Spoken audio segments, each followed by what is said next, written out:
चलो, इससे पहले के क्लास में हम लोग ऋण तक पूरा समझ चुके थे। ऋण क्या होता है, ऋण कितने प्रकार के होते थे आपके, 3 प्रकार के। यहाँ तक का अपन पूरा अध्ययन कर चुके थे भारत के प्राचीन इतिहास के अंतर्गत। और आज हम पढ़ेंगे कहाँ से, बता दो, पुरुषार्थ से। कहाँ से देखना है, पुरुषार्थ से देखना है। तो अपन क्वेश्चन यहाँ आता है कि पुरुषार्थ कितने प्रकार का होता है। तो पुरुषार्थ कितने प्रकार के, 4 प्रकार के। सबसे पहला क्या होता है, धर्म। दूसरा में अर्थ। तीसरा काम। और चौथा मोक्ष। ठीक है, तो पुरुषार्थ कितने प्रकार का, 4 प्रकार का। सबसे पहला धर्म, दूसरा अर्थ, तीसरा काम और चौथा में मोक्ष। ठीक है, जैसे अपन देखते हैं जो धर्म जो होता है, धर्म जो पुरुषार्थ है, इसके अंतर्गत क्या लिखा गया है। तो इसके अंतर्गत हमें यह बताया गया कि सामाजिक नियमों की व्यवस्था का उल्लेख कौन से पुरुषार्थ में किया गया है, धर्म। तो सामाजिक जो नियम होते हैं इसका उल्लेख किस में है, धर्म में। अर्थ का मतलब क्या होता है, आर्थिक संसाधनों का उल्लेख जिसमें होता है उसको हम क्या बोलते हैं, अर्थ पुरुषार्थ। और जिसमें शारीरिक सुख भोग का उल्लेख होता है उसको क्या बोलते हैं, काम पुरुषार्थ। और जिसमें आत्मा का उद्धार का जो उल्लेख होता है उसको क्या बोलते हैं, मोक्ष। तो एग्जाम में यदि क्वेश्चन आता है कि निम्नलिखित में से कौन पुरुषार्थ के अंतर्गत आता है, तो सबसे पहले क्या बताना है, धर्म। दूसरा अर्थ। तीसरा काम और चौथा मोक्ष। ठीक है, तो ये 4 आपको पुरुषार्थ याद रखना है। धर्म में क्या बताएंगे, जल्दी बताओ। सामाजिक नियम का उल्लेख जिसमें है। अर्थ का मतलब आर्थिक संसाधन का जिसमें उल्लेख है। और काम का मतलब शारीरिक सुख भोग का जिसमें उल्लेख है वो। और मोक्ष में क्या बताते हैं, आत्मा का जो उद्धार होता है उसका उल्लेख किया गया है। आ रहा समझ में, आगे बढ़े। चलो आगे हम देखते हैं इसी के अंतर्गत। अब देखते हैं आश्रम के बारे में। किसके बारे में देखते हैं, आश्रम। ये क्या होता है, तो आश्रम में बताया गया कि सांसारिक जीवन में आश्रम कितने प्रकार के होते हैं, 4 प्रकार के। सांसारिक जीवन में आश्रम कितने प्रकार के, 4 प्रकार के होते हैं। जिसमें से देख लो, सबसे पहला कौन सा हमारा आता है, ब्रह्मचार्य। क्या आता है बता दो, ब्रह्मचार्य। दूसरा में गृहस्थ जीवन। तीसरा वानप्रस्थ। और चौथा सन्यासी। तो अगर क्वेश्चन है आश्रम, सांसारिक जीवन में आश्रम कितने प्रकार के, 4। ठीक है, ब्रह्मचार्य जो होता है ये कब से कब तक का आयु को हम बोलते हैं, तो 5 से लेकर 25 वर्ष तक का जो एज होता है उसको हम क्या बोलते हैं, ब्रह्मचार्य। जिसमें क्या किया जाना होता है, तो गुरुकुल में शिक्षा ग्रहण करना होता है। गुरुकुल में क्या ग्रहण करते हैं, शिक्षा जिसमें ग्रहण करते हैं वो होता है ब्रह्मचार्य। ठीक है, गृहस्थ जीवन कब से कब तक होता है, 25 से लेकर 50 वर्ष तक का जो समय होता है इसको हम आश्रम के अंदर किस में रखते हैं, गृहस्थ जीवन में। और इसमें क्या होता है, तो परिवार के साथ समय बिताना होता है गृहस्थ जीवन के अंतराल में। फिर होता है हमारा तीसरा वानप्रस्थ। वानप्रस्थ में देखो क्या सीखने मिलेगा, वानप्रस्थ कब से कब तक, 50 से 70 वर्ष। 50 से कहाँ तक, 70 वर्ष। और इसमें यह देखने मिलता है 50 से 70 वर्ष में इस दौरान सामाजिक तथा धार्मिक जीवन व्यतीत की जाती है। सामाजिक तथा धार्मिक जीवन व्यतीत जिसमें करते हैं उसको हम क्या बोलते हैं बता दो, वानप्रस्थ। और फिर अंत में आता है सन्यासी। अंत में क्या आता है, सन्यासी, आपको याद रखना है। ठीक है, तो सन्यासी जीवन कब से स्टार्ट होता है, 75 वर्ष या इससे अधिक में। और सन्यासी जीवन के अंतर्गत क्या देखने मिलता है, वनों में क्या की जाती है, तपस्या। वनों में क्या करते हैं, तपस्या का उल्लेख आपको देखने मिलेगा। क्लियर है, तो फिर से एक बार देख लो, आश्रम कितने प्रकार के, 4। कितने प्रकार, 4 प्रकार के। जिसमें सबसे पहला ब्रह्मचार्य, कब से कब तक, 5 से 25। दूसरा गृहस्थ जीवन, ये 25 से 50। तीसरा वानप्रस्थ, 50 से 70। और चौथा सन्यासी, 75 वर्ष से अधिक। तो ये हो गया हमारा आश्रम के संबंध में अगर क्वेश्चन आता है तो इतना आपको याद होना चाहिए। क्लियर है सबका, आगे बढ़े। चलो अब आते हैं अपन हम जो इतिहास के स्रोत पढ़ रहे हैं जिसमें हम देखेंगे किसके बारे में, महाकाव्य के बारे में। किसके बारे में, महाकाव्य। तो महाकाव्य से बहुत सारे इतिहास का जानकारी मिला है। जिसमें हमको ये देखने मिलता है कि महाकाव्य कितने प्रकार के होते हैं, 2। जिसमें एक को हम क्या बोलते हैं, रामायण। और दूसरे को क्या बोलते हैं, महाभारत। तो महाकाव्य कितने प्रकार, 2। सबसे पहला रामायण, दूसरा में महाभारत। ठीक है, रामायण के बारे में हम क्या क्या चीज़ आपको पता होना चाहिए। सबसे पहला क्वेश्चन, रामायण के रचनाकार कौन है? वाल्मीकि। रामायण के अंतर्गत पहले श्लोकों की संख्या कितना था? 12,000। लेकिन धीरे धीरे रामायण में श्लोकों की संख्या बढ़ते गया और वर्तमान में श्लोकों की संख्या कितना आ गया है? 24,000। कितना आता है? 24,000। ठीक है।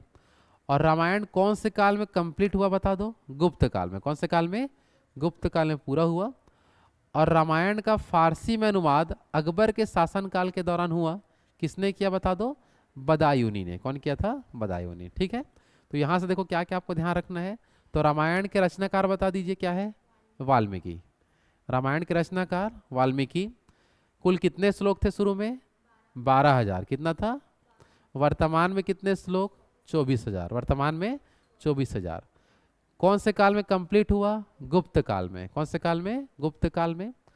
और इसका फारसी में अनुवाद कौन किया था? बदायूनी। किसके शासनकाल में? अंग्रेजों के शासनकाल के दौरान। सॉरी अकबर के शासनकाल के दौरान। क्लियर है सबके यहाँ तक? आगे बढ़े। चलो महाकाव्य में अब अपन आते हैं। दूसरा जो महाकाव्य, जो भारतीय इतिहास के विस्तृत का बहुत ही महत्वपूर्ण साधन है। इसके बारे में सबसे पहला क्वेश्चन या एग्जाम में आपको देखने मिलेगा कि सबसे बड़ा महाकाव्य किसे बोलते हैं? महाभारत को। नेक्स्ट क्वेश्चन आपको मिलेगा, महाभारत के रचयिता कौन है? वेद व्यास। महाभारत को स्टार्टिंग में जब ये बना था तो उस समय क्या बोलते थे? ये भी क्वेश्चन बहुत बार आ चुका है कि महाभारत को पहले क्या बोलते थे? जय संहिता। और प्रारंभ में कुल कितने श्लोक थे? 8800 श्लोक थे। और वर्तमान में श्लोकों की संख्या 1 लाख के आसपास आपका हो चुका है। समझ आ पा रहा है? तो महाभारत और रामायण अभी सिर्फ अपन विदेशी स्रोत की जानकारी देख रहे हैं। किसकी जानकारी देख रहे हैं? तो विदेशी स्रोत में बस हम ये देखेंगे, विदेशी बोलता सॉरी, भारतीय इतिहास की स्रोत हम देख रहे हैं। तो भारतीय इतिहास के स्रोत के अंतर्गत आपको मेन क्वेश्चन आएगा, रामायण के लेखक कौन थे बता दो? वाल्मीकि। और महाभारत के कौन थे? वेद व्यास। ये 2 प्रमुख क्वेश्चन याद रखना। महाभारत का कुछ क्वेश्चन और बन जाता है, जैसे कि इसके रचनाकार ये सबसे बड़ा क्या है? महाकाव्य। और इसको पहले क्या बोलते थे? जय संहिता। ये कुछ क्वेश्चन याद रखना। ठीक है, आगे बढ़े। चलो इसके बाद आते हैं अपन ब्राह्मण ग्रंथ में, गैर ब्राह्मण ग्रंथ में। अभी तक हम पूरा क्या देख रहे थे? ब्राह्मण ग्रंथ। तो ब्राह्मण ग्रंथ में हम बहुत सारी चीज़ों का अध्ययन किए। अब हम किसका अध्ययन करेंगे बता दो? गैर ब्राह्मण ग्रंथ। किसका अध्ययन करेंगे? गैर ब्राह्मण ग्रंथ। तो गैर ब्राह्मण ग्रंथ किसे कहते हैं जल्दी बता दो? तो ऐसा धार्मिक ग्रंथ जो हिंदू धर्म से संबंधित ना हो। ऐसा धार्मिक ग्रंथ जो हिंदू धर्म से संबंधित नहीं है, उसे हम क्या नाम से जानते हैं? गैर ब्राह्मण ग्रंथ। जैसे कि पहला हमको देखने मिलता है जैन साहित्य। क्या देखने मिलता है? और दूसरा बौद्ध साहित्य। तो ये हिंदू धर्म से संबंधित पुस्तक नहीं है, वो आपको याद रखना है। तो जैन साहित्य और बौद्ध साहित्य को हम किस में देखते हैं? गैर ब्राह्मण ग्रंथ में। किस में देखेंगे? गैर ब्राह्मण ग्रंथ के अंतर्गत देखते हैं। क्लियर है? अभी हम देखो जैन धर्म और बौद्ध धर्म नहीं पढ़ रहे हैं। अभी हम भारतीय संविधान, भारतीय जो इतिहास है, इसके जो स्रोत क्या क्या है उसको समझ रहे हैं। जिसमें सबसे पहला क्या देखने मिलेगा यहाँ गैर ब्राह्मण में? जैन धर्म और बौद्ध धर्म। तो कौन कौन सी पुस्तकें हैं जैन धर्म से संबंधित, इसको हम देखते हैं ध्यान से। तो जैन साहित्य जो होते हैं ये कौन सी भाषा में अधिकतर लिखे होते हैं? प्राकृत भाषा में। जैन साहित्य कौन सी भाषा में? प्राकृत भाषा में। जैन साहित्य को क्या बोलते हैं? आगम। क्या बोलते हैं? आगम के नाम से जानेंगे। प्रमुख जैन साहित्यों का नाम, ये क्वेश्चन आपको बहुत मिलेगा। क्वेश्चन आएगा निम्नलिखित में से कौन सा जो पुस्तक है जो जैन धर्म या जैन साहित्य के अंतर्गत शामिल है? तो क्या क्या बताना है? सबसे पहला 12 अंग, इसके अलावा 12 उपांग, तीसरा अचरांग सूत्र, चौथा भगवती सूत्र, पांचवा कल्प सूत्र और छठवा आदि पुराण। ठीक है, तो देख लो एक बार ध्यान से क्या क्या। सबसे पहला 12 अंग, दूसरा 12 उपांग, तीसरा अचरांग सूत्र, चौथा भगवती सूत्र, पांचवा कल्प सूत्र और छठवा आदि पुराण। तो इतना आपको याद रखना है। किसके अंतर्गत बता दो? जैन साहित्यों में। कि जैन धर्म से हमें जो इतिहास के स्रोत मिलता है तो ये इन सभी प्रमुख पुस्तकों से मिल सकता है। ठीक है, एक बार बिना देखे बता दो। सबसे पहला 12 अंग, दूसरा 12 उपांग, तीसरा अचरांग सूत्र, चौथा कल्पसूत्र, पांचवा, और छठवा आदि पुराण। ठीक है, जैसे जैन साहित्य देखें वैसे ही हम अब क्या देखते हैं, बौद्ध साहित्य। क्या देखते हैं, तो बौद्ध साहित्य में देख लो क्या क्या आपको पता होना चाहिए बौद्ध साहित्य के अंतर्गत। तो बौद्ध साहित्य में बात करें तो जितना भी बौद्ध धर्म से संबंधित जितनी भी पुस्तकें हैं उसको हम पूरा किस में लेके चलते हैं, बौद्ध साहित्य में। किस में लेके चलेंगे, और बौद्ध साहित्य का हम बात करें तो बौद्ध साहित्य कौन सी भाषा में लिखा है, पाली भाषा में। और इससे पहले हम क्या देखे थे, जैन साहित्य, ये कौन सी भाषा में था, प्राकृत। तो दोनों को याद रखना है कि जैन साहित्य मतलब जैन धर्म संबंधित जो भी पुस्तकें देखने मिला वो कौन सी भाषा में था उधर, प्राकृत। और बौद्ध साहित्य का हम बात करेंगे कौन सा रहेगा, पाली। बौद्ध साहित्य में प्रमुख पुस्तकों का बात करें तो आपको क्या क्या देखने मिलेगा, सबसे पहला जातक ग्रंथ। क्वेश्चन आएगा जातक ग्रंथ का संबंध किससे है, तो आपको टिक किस में लगाना है, बौद्ध साहित्य में। किस में लगाएंगे, बौद्ध साहित्य। इसके अलावा हम देखते हैं दूसरा ललित विस्तार, क्या बता दो, ये भी किससे संबंधित है, बौद्ध साहित्य। इसके अलावा क्या देखने मिलेगा, अंगुत्तर निकाय, जो बहुत ही बार एग्जाम में आ चुका है। अंगुत्तर निकाय का संबंध किससे होगा, बौद्ध धर्म से। और नेक्स्ट हमें क्या देखने मिलेगा, त्रिपिटक। क्या देखने मिलता है, तो ये भी बौद्ध साहित्य के अंतर्गत प्रमुख पुस्तक है। समझ आ रहा है। तो बौद्ध साहित्य में देख लो सबसे पहले क्या बताएंगे, जातक ग्रंथ, दूसरा ललित विस्तार, तीसरा अंगुत्तर निकाय, और चौथा त्रिपिटक। क्लियर है। अब इसी में देख लो, जैसे कि क्वेश्चन अगर आता है जातक ग्रंथ के बारे में, तो जातक ग्रंथ का संबंध हम कैसे बताएंगे, तो इसमें महात्मा बुद्ध के पूर्व जन्म की कितनी कहानियाँ, 200 कहानियाँ उल्लेखित है। ये आपको पता होना चाहिए कि जातक ग्रंथ में महात्मा बुद्ध के पूर्व जन्म की कितनी कहानियाँ, 200 कहानियाँ इसमें लिखी हुई है। ठीक है। नेक्स्ट हम देखते हैं ललित विस्तार के बारे में। तो इसमें क्या है, ये गौतम बुद्ध की या महात्मा बुद्ध की क्या है बता दो, जीवनी, जो हमें ललित विस्तार पुस्तक में मिलती है। ठीक है। इसके बाद हम देखते हैं अंगुत्तर निकाय के बारे में। किसके बारे में, तो अंगुत्तर निकाय के बारे में क्या याद रखना है, जल्दी बताओ, कि इसमें भारत के कुल कितने महाजनपद, 16 महाजनपदों का उल्लेख किसमें मिलता है, अंगुत्तर निकाय। ये भी क्वेश्चन बहुत बार आ चुका है, इंपॉर्टेंट है क्वेश्चन, कि भारत के 16 महाजनपद का उल्लेख किसमें मिला है, अंगुत्तर निकाय में आपको मिलता है। तो फिर से एक बार देख लो, जातक ग्रंथ का बताएंगे तो महात्मा बुद्ध के पूर्व की कितनी कहानियाँ, 200 कहानियाँ। ललित विस्तार का बात करेंगे तो महात्मा बुद्ध की क्या है बता दो, ये जीवनी है। तीसरा देखते हैं अंगुत्तर निकाय, जो आपका आगे चल के जब महाजनपद काल आया, और इसी महाजनपद काल के समय ही जैन धर्म और बौद्ध धर्म भी देखने मिलता है 6वीं शताब्दी ईसा पूर्व में। तो इसका हम बात करें तो 16 महाजनपदों का उल्लेख कहाँ से मिलता है, अंगुत्तर निकाय से हमें मिलता है। ठीक है, आगे बढ़े। चलो, इसके अलावा अब हम आते हैं त्रिपिटक की ओर। किस में आते हैं, त्रिपिटक के संबंध में आपको क्या क्या पता होना चाहिए। सबसे पहला चीज, ये बौद्ध धर्म का सबसे पवित्र पुस्तक है। बौद्ध धर्म का सबसे पवित्र पुस्तक या बौद्ध साहित्य में सबसे पवित्र पुस्तक में किसका नाम बताएंगे, त्रिपिटक। किसका नाम बताना है, त्रिपिटक। ठीक है। त्रिपिटक के अंतर्गत कौन कौन से आते हैं बता दो। सबसे पहला सूत पिटक, दूसरा विनय पिटक, और तीसरा अभिधम्म पिटक। ठीक है, चलो फिर से बताओ, पहला सूत पिटक, दूसरा विनय पिटक, और तीसरा अभिधम्म पिटक। सूत पिटक का बात करें तो यहाँ से क्वेश्चन आएगा कि सबसे बड़ा पिटक बोलेगा तो क्या बताओगे, सूत पिटक। और इसे ही बौद्ध साहित्य में क्या बोलते हैं, इनसाइक्लोपीडिया। क्या बोलते हैं, इनसाइक्लोपीडिया कहा जाता है। इनसाइक्लोपीडिया मतलब क्या होता है, तो अपन इसमें ये बताएंगे कि जैसे कि मान लो कि बौद्ध साहित्य में बहुत सारे शब्द लिखे हुए हैं अलग अलग, तो बौद्ध साहित्य के अंतर्गत जितने भी शब्द हैं उन सभी शब्द का अर्थ क्या होता है, उन सभी शब्द का अर्थ क्या है, उसका मतलब क्या है, इन सब को यदि हमें जानना है तो हम कौन से पुस्तक में पढ़ते हैं, सूत पिटक में। क्योंकि ये एक प्रकार का क्या है बता दो, इनसाइक्लोपीडिया। क्या है बता दो, तो इनसाइक्लोपीडिया मतलब समझ पा रहे हैं कि बौद्ध धर्म से रिलेटेड जितने भी पुस्तकें होती है उन सभी शब्दों का क्या अर्थ है, इसको हमको देखने मिलता है किसके अंदर, इनसाइक्लोपीडिया, या इसी को हम क्या बोलते हैं, सूत पिटक। तो ये क्वेश्चन बहुत बार आपको मिलेगा। समझ आ रहा है। तो सूत पिटक को हम क्या बोलते हैं, इनसाइक्लोपीडिया। इसके बाद आते हैं विनय पिटक। विनय पिटक का खास बात यह कि सबसे छोटा पिटक बोलते हैं इसी को, और इसमें बौद्ध धर्म के प्रवेश की चर्चा है। ये लाइन याद रखना कि बौद्ध धर्म के प्रवेश की चर्चा कौन से पिटक में की गई है, तो क्या बताओगे? विनय पिटक। सबसे बड़ा पिटक कौन सा था? सूत पिटक। सबसे बड़ा पिटक सूत पिटक को ही क्या बोलते हैं बौद्ध साहित्य में? इनसाइक्लोपीडिया, जिसमें बौद्ध धर्म संबंधित जो भी शब्द हैं उसका पूरा अर्थ लिखा हुआ है। ठीक है, सबसे छोटा पिटक बता दो?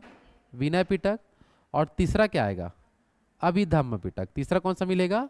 अभिधम्म पिटक मिलता है। अभिधम्म पिटक का बात करें तो इसमें जो बुद्ध के दार्शनिक विचारों की चर्चा है, कि गौतम बुद्ध के द्वारा जो भी चीज़ बताया गया है तो उनसे संबंधित जो भी दार्शनिक विचार है, जो भी बताया गया है, उसकी चर्चा किसमें मिलेगा आपको? अभिधम्म पिटक में। तो ये त्रिपिटक में 3 नाम याद रहेगा। सबसे पहला बता दो सूत पिटक, दूसरा विनय पिटक और तीसरा अभिधम्म पिटक। सबसे बड़ा पिटक सूत पिटक, सबसे छोटा विनय पिटक, और बुद्ध के दार्शनिक विचार किसमें लिखे गए हैं? अभिधम्म पिटक में। ठीक है, तो देख लो बौद्ध साहित्य कौन से भाषा में है? पाली। प्रमुख 4 पुस्तकें बता दो। पहला जातक ग्रंथ, दूसरा ललित विस्तार, तीसरा अंगुत्तर निकाय और चौथा त्रिपिटक। पूरा डिटेल हम देख चुके हैं चारों के बारे में, क्या क्या लिखा हुआ है आप समझ सकते हैं। ठीक है, आगे बढ़े। चलो अब देखते हैं यहाँ पर हम ध्यान से। अभी तक हम जो पढ़ रहे थे वो था हमारा गैर ब्राह्मण ग्रंथ। क्या था आपका? गैर ब्राह्मण ग्रंथ में 2 चीज देखे। सबसे पहला बता दो क्या है? जैन साहित्य, और दूसरा बौद्ध साहित्य। अब किस में आएंगे बता दो? विदेशी स्रोत। तो विदेशी स्रोत में सबसे पहले हम बात करेंगे पुस्तकों को लेके। किसको लेके? जैसे कौन कौन सा पुस्तक क्या क्या लिखा गया है उसको आपको बताना होगा। ठीक है ना, देखो ध्यान से। सबसे पहले देख लो हिस्टोरिका पुस्तक के लेखक बताओ? हेरोडोटस। कौन लिखा है? हेरोडोटस। क्लियर है? तो विदेशी स्रोत के अंदर हम ध्यान देंगे तो सबसे पहले हमें कौन सा पुस्तक देखने मिलता है? हिस्टोरिका। हिस्टोरिका किसके द्वारा लिखा गया है? हेरोडोटस। जिससे हमें भारतीय इतिहास का पूरा क्या मिला है? जानकारी। तो भारतीय इतिहास की जो पूरी जानकारी है वो हमें इन सभी पुस्तकों से मिला है। आपको एग्जाम में क्या पूछेगा कि कौन से पुस्तक को किसने लिखा है इसके बारे में। ठीक है, तो सबसे पहले हम क्या देखें? हिस्टोरिका। लेखक कौन है? हेरोडोटस। फिर क्या देखेंगे? इंडिका। इंडिका के लेखक मेगास्थनीज। कौन है बता दो? मेगास्थनीज। ठीक है, किसने लिखा है? मेगास्थनीज। जियोग्राफिका के लेखक बताइए? टॉलमी। कौन लिखा है? टॉलमी। जियोग्राफिका के लेखक टॉलमी। नेचुरल हिस्ट्री के लेखक प्लिनी। नेचुरल हिस्ट्री के लेखक कौन है बता दो? प्लिनी। किताबुल हिंद कौन लिखा है? अल बरूनी। कौन लिखा है? अल बरूनी। चलो पहले इतना याद करते हैं फिर आगे बढ़ेंगे। हिस्टोरिका के लेखक Herodotus. Indica Megasthenes. Geographica Ptolemy. Natural history Pliny. और किताबुल हिंद अल बरूनी। किताबुल हिंद का क्या है? चलो एक बार बिना देखे बता दो जल्दी से। चलो सबसे पहला Historica Herodotus. Indica Megasthenes. Geographica Ptolemy. Natural history Pliny. Kitabul Hind Al Biruni. ठीक है, याद रहेगा। चलो आगे बढ़ते हैं। नेक्स्ट हमारा, चलो तहकीक हिंद के लेखक बताइए? इसका भी लेखक कौन है हमारा? अल बरूनी। तहकीक हिंद पुस्तक के लेखक अल बरूनी। फोक्यू की पुस्तक के लेखक फाहियान। क्या बता दो? फाहियान। ठीक है, सीयू की पुस्तक के लेखक हेन सांग। क्या है आपका? हेन सांग। ठीक है, सीयू की पुस्तक के लेखक कौन है बता दो? हेन सांग। कंग्यूर तंग्यूर का तारानाथ। कौन है बता दो? तारानाथ। तो ये सब आपको यहाँ से कुछ प्रसिद्ध विदेशी जो पुस्तकें हैं उनके बारे में याद रखना है कि किसने क्या लिखा है। और इसी सब में हमें देखने मिलता है विदेशी स्रोत, कि विदेशों के जो पुस्तक हैं इससे भारतीय इतिहास के क्या क्या जानकारी मिला है उसको हम समझ सकते हैं। क्लियर है सबका? चलो आगे बढ़ें। चलो कुछ कुछ विदेशी जो यात्री हुए थे उसके नाम हम लोग देख लेते हैं, उनके बारे में आपको समझना है। जैसे कि देख लो सबसे प्रमुख यात्री हम क्या देखते हैं? फाहियान, जो भारत कब आया था? 1399 में आया, सॉरी 399 में आया था, सॉरी 399 ईस्वी में आया था। इसने कौन सा पुस्तक लिखा है? फोक्यू की बहुत बड़े क्वेश्चन आ चुका है कि फोक्यू की पुस्तक के लेखक कौन है? फाहियान। और ये किसके दरबार में आया था? चंद्रगुप्त द्वितीय। किसके दरबार में? चंद्रगुप्त द्वितीय के दरबार में आया था। और इसको हम कैसे याद रख सकते हैं? तो FC2 करके याद रखना है। कैसे याद करना है? FC2। FC2 का मतलब क्या होगा कि फाहियान जो है चंद्रगुप्त द्वितीय के समय आया था। ये भी क्वेश्चन बहुत मिलेगा। फाहियान किसके समय आया था बता दो? चंद्रगुप्त द्वितीय के समय आया था। ठीक है। और इसने अपने समय में, जिस समय आया था उस समय की भवन की स्थितियां, कैसे टाइप से भवन होते थे, कैसे बनाए जाते थे, और उस समय किसका प्रचलन होता था? कौड़ियों का। तो कौड़ी जो होते थे, जो लेन देन के जो उपयोग करते थे, उसकी चर्चा की गई है। समझ आ पा रहा है? तो इस समय देखो क्या क्या आपका भवन और कौड़ी की चर्चा की गई है फाहियान ने। कौन से पुस्तक में? फोक्यू की पुस्तक में। किसके समय आया था? चंद्रगुप्त द्वितीय। किसके समय आया था? चंद्रगुप्त द्वितीय। इसके बाद हम किसका देखते हैं? संयुगन। किसका देखेंगे? संयुगन कब आया था? 518 ईस्वी में आया था। और इसने क्या किया? अपनी 3 वर्ष की यात्रा में बौद्ध धर्म की प्रतियां एकत्रित किया था और अपने साथ उसको ले गया था। ठीक है। तो इसका कोई ज़्यादा खास बात नहीं है। संयुगन जो है 3 वर्ष तक यात्रा किया और क्या किया था? बौद्ध धर्म संबंधित जो भी प्रतियां था उसको एकत्रित करने का काम किया था। ठीक है। आगे देखते हैं हेनसांग के बारे में। हेनसांग कब आया था बता दो? 629 में। हेनसांग कब आया था? 629 ईस्वी में आया था। और इसका ही पुस्तक बहुत बार आपको मिलेगा एग्जाम में। सीयू की पुस्तक के लेखक कौन है बता दो? हेनसांग। जो हम विदेशी स्रोत पढ़ रहे हैं उसमें सबसे ज्यादा यही पुस्तक आता है, सीयू की पुस्तक, जिसके लेखक कौन है? हेनसांग। और ये किसके समय आया था? किसके दरबार में आया था? हर्षवर्धन। तो इसको कैसे शॉर्ट में याद करेंगे? HH। कैसे याद करना है? हर्षवर्धन हेनसांग। कैसे याद करेंगे? या हेनसांग हर्षवर्धन, जैसे भी आपको याद करना है। हेनसांग किसके समय आया था? हर्षवर्धन। और इसने कौन से विश्वविद्यालय में अध्ययन किया था बता दो? तो नालंदा विश्वविद्यालय में क्या किया था? अध्ययन भी किया, और अध्ययन करने के बाद में अध्यापन का भी काम किया था। ठीक है। तो अध्ययन और अध्यापन दोनों का काम किया था कौन से विश्वविद्यालय में? नालंदा में। और इसे ही क्या नाम से जानते हैं? यात्रियों का राजकुमार। क्या बोलते हैं? यात्रियों का राजकुमार के नाम से जानते हैं। क्लियर सबका? आगे देखते हैं किसके बारे में? इत्सिंग के बारे में। तो इत्सिंग का खास बात देख लो, कब आया था? ये 673 ईस्वी में। और इसने जो त्रिपिटक है, अभी हम देखे थे जो बौद्ध साहित्य था हमारा, बौद्ध साहित्य में क्या पढ़े थे? त्रिपिटक। उसका 400 प्रतियां अपने साथ ले गया था चीन, और वहां जाके त्रिपिटक के बारे में सबको बताया, क्या क्या उसमें चर्चा की गई और क्या क्या है।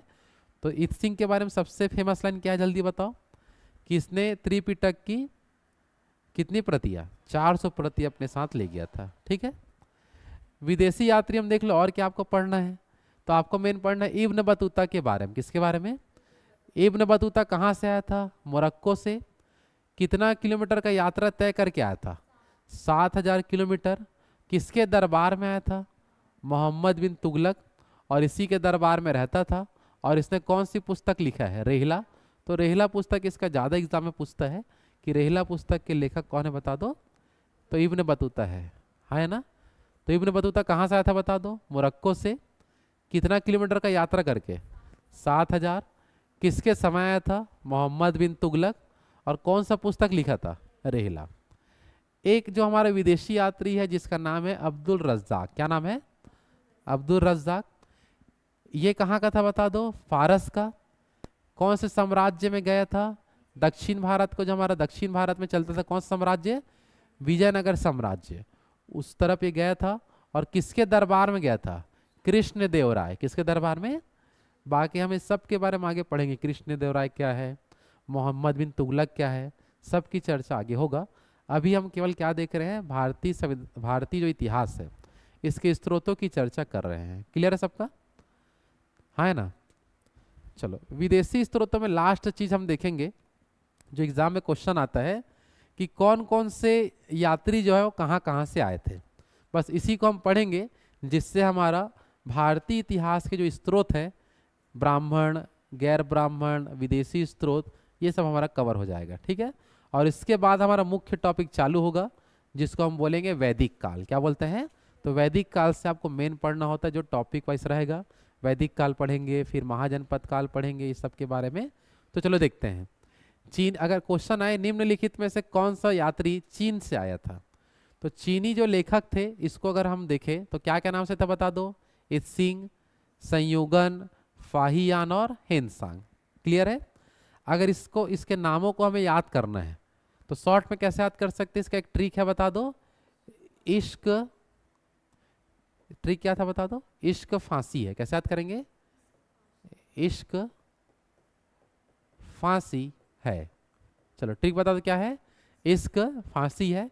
तो देखो लो, ई से क्या आएगा बता दो, इत्सिंग, शक से संयुगन, फांसी से फाहियान और है से हेनसांग। क्लियर सबका?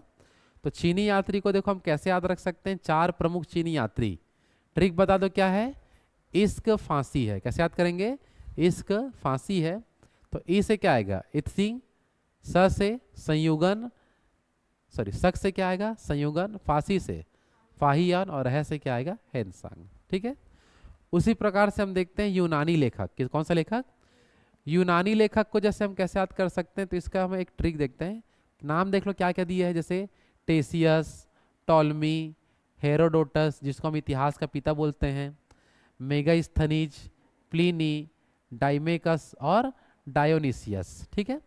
तो ये पूरे कहाँ के लेखक थे बता दो, यूनानी लेखक। यूनानी लेखक को याद करने का ट्रिक एकदम आसानी से याद कर सकते हैं, जैसे है to the headmaster, headmaster, to the headmaster. फिर याद करेंगे पुराना दिल्ली। हम लोग कौन से शहर में रहते हैं, दिल्ली राजरा, तो उसी के नाम से अपन ट्रिक बना दिए हैं। ध्यान से देखना कैसे याद करेंगे बता दो, टू द हेड मास्टर पुराना दिल्ली।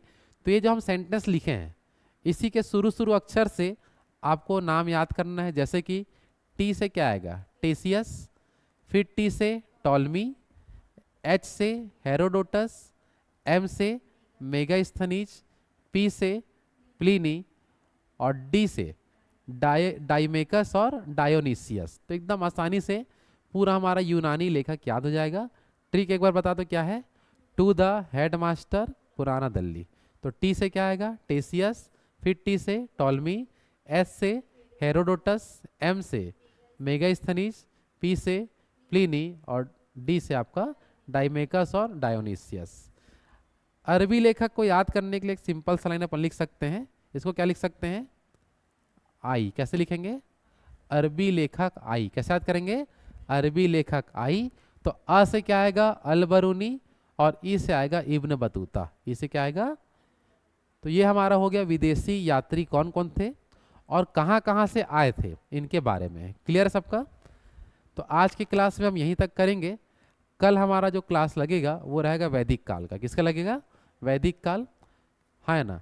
चलो एक बार आज की क्लास का एक बार रिवीजन कर लेते हैं, देख लो क्या क्या आपको याद रखना है। आज हम लोग कहाँ से पढ़े बता दो, पुरुषार्थ से। चलो बताओ पुरुषार्थ कितने प्रकार के, 4। कितने प्रकार, 4। सबसे पहला धर्म, दूसरा अर्थ, तीसरा काम और चौथा मोक्ष। धर्म में किसकी चर्चा, सामाजिक नियम, अर्थ में आर्थिक संसाधन, काम में शारीरिक सुख और मोक्ष में आत्मा। ठीक है? फिर देखिए आश्रम के बारे में। आश्रम कितने प्रकार के, 4 प्रकार। आश्रम कितना, 4। सबसे पहला ब्रह्मचार्य, दूसरा गृहस्थ जीवन, तीसरा वानप्रस्थ और चौथा सन्यासी। ब्रह्मचार्य कब से कब तक, 5 से 25। गृहस्थ जीवन 25 से 50। वानप्रस्थ 50 से 70 और सन्यासी 75 से प्रारंभ। 75 से चालू होगा जब तक आप जीवित रहें तब तक। ठीक है? महाकाव्य कितने प्रकार के, 2 प्रकार। सबसे पहला रामायण, दूसरा में महाभारत। रामायण से केवल क्या क्वेश्चन आएगा, लेखक वाल्मीकि और फारसी में अनुवाद कौन किया था, बदायूनी। किसके काल में, अकबर के समय। महाभारत से क्या क्या पूछेगा, सबसे बड़ा महाकाव्य बोलेंगे तो महाभारत, लेखक वेद व्यास और प्राचीन नाम जय संहिता। प्राचीन नाम क्या है, जय संहिता। ये 3 लाइन यहाँ से याद रखना है। ठीक है? गैर ब्राह्मण ग्रंथ का मतलब क्या होता है, जो हिंदू धर्म से संबंधित नहीं है, इसी को हम क्या बोलते हैं, गैर ब्राह्मण ग्रंथ। जिसमें हम जैन साहित्य और क्या पढ़ते हैं, बौद्ध साहित्य। जैन साहित्य में आपको कौन कौन सी पुस्तक याद रखना है? 12 अंग, 12 उपांग, अचरांग सूत्र, भगवती सूत्र, कल्प सूत्र और आदि पुराण। इतना आपको याद रखना है। किसमें? जैन साहित्य। जो किसमें लिखे होते थे? प्राकृत भाषा में। जैन साहित्यों को क्या कहते थे? आगम। ये भी क्वेश्चन आपको मिलेगा कि जैन साहित्य को क्या बोलते थे? आगम के नाम से। ठीक है। फिर देखिए बौद्ध साहित्यों का नाम बता दो क्या क्या है? जातक ग्रंथ, ललित विस्तार, अंगुत्तर निकाय और त्रिपिटक, जिसमें हम देख चुके हैं पूरा कंप्लीट जानकारी कि बौद्ध साहित्य में जो पुस्तक है इसका क्या क्या आपका महत्व है। ठीक है, आगे बढ़े। अब देखते हैं विदेशी स्रोत के बारे में। किसके बारे में? तो विदेशी स्रोत में देख लो, इसको एक बार नाम बिना देखे बता देना कि कौन कौन सा पुस्तक किसने किसने लिखा है। एक बार रिवाइज हमारा हो जाएगा, फिर आगे बढ़ेंगे। ठीक है, चलो बता दो। हेरोडोट हिस्टोरिका पुस्तक कौन लिखा है? Herodotus. Indica, Megasthenes, Geographica, Ptolemy. Natural history, Pliny. Kitabul Hind, Alberuni. Tahqiq Hind, Alberuni. Fokuo ki, Fahien. Siyu ki, Hiuen Tsang. Kangyur Tangyur, Taranath. ठीक। फिर अपन देखें फाहियान कौन सा पुस्तक लिखा था? फोक्यू की, सॉरी फाहियान क्या लिखा था? फोक्यू की। और किसके समय आया था बोलेंगे तो? चंद्रगुप्त द्वितीय, बस उसका याद रखना। हेनसांग क्या लिखा था? सियूकी। किसके समय आया था और कहाँ अध्ययन किया? इसे क्या बोलते हैं? यात्रियों का राजकुमार। ये दोनों एकदम खास है। ठीक है। फिर अपन देखें इब्न बतूता का सबसे मेन क्वेश्चन आता है कि कहाँ से आया था? मोरक्को से। कौन सा पुस्तक लिखा? रहीला। किसके दरबार में रहता था? मोहम्मद बिन तुगलक के दरबार में आया था। ठीक है। अब्दुल रज्जाक का मेन क्वेश्चन आएगा किसके दरबार में आया था? कृष्णदेवराय। किस क्षेत्र में गया था? विजयनगर साम्राज्य। फिर हम देखें कौन कौन किसके बारे में देख लो। चीनी यात्री के नाम अपन देखेंगे क्या क्या रहेगा। यूनानी यात्रियों का नाम आपको बताना है कि क्या क्या यहाँ से आपको याद रखना है। और फिर देखेंगे अपन अरबी लेखक। ठीक है, चलो। चीनी लेखक का ट्रिक बताओ क्या है? इश्क, फांसी है। ई से बताओ क्या आएगा? ई से सिंह। ई से क्या आएगा? सिंह। शक से संयुगन, शक से संयुगन। फांसी से फाहियान। और है से हैनसांग। है से क्या आएगा? हैनसांग। इसको देखो कैसे याद करेंगे अपन, ध्यान दो। यूनानी लेखक का ट्रिक क्या है जल्दी बताओ? टू द हेड मास्टर पुराना दल्ली। कैसे याद करेंगे? टू द हेड मास्टर पुराना दल्ली। तो टी से क्या आएगा? टेसियस। फिर टी से टॉलमी। एच से हेरोडोटस। एम से मेगास्थनीज। पी से प्लिनी। डी से डाइमेकस और डायोनिसियस। ठीक है। अरबी लेखक को कैसे याद करेंगे? आई करके। तो आ से क्या आएगा? अलबरूनी। ई से इब्न बतूता। क्या आता है? Ibn Battuta. तो यहाँ तक हमारा कंप्लीट हो गया। भारतीय इतिहास के स्रोतों के बारे में पूरा अध्ययन कर चुके हैं। कल हम क्या पढ़ेंगे जल्दी बता दो? वैदिक काल। कहाँ से पढ़ेंगे? वैदिक काल आपको पढ़ना होगा। ठीक है, चलो तो बाकी क्लास हम कल देखते हैं।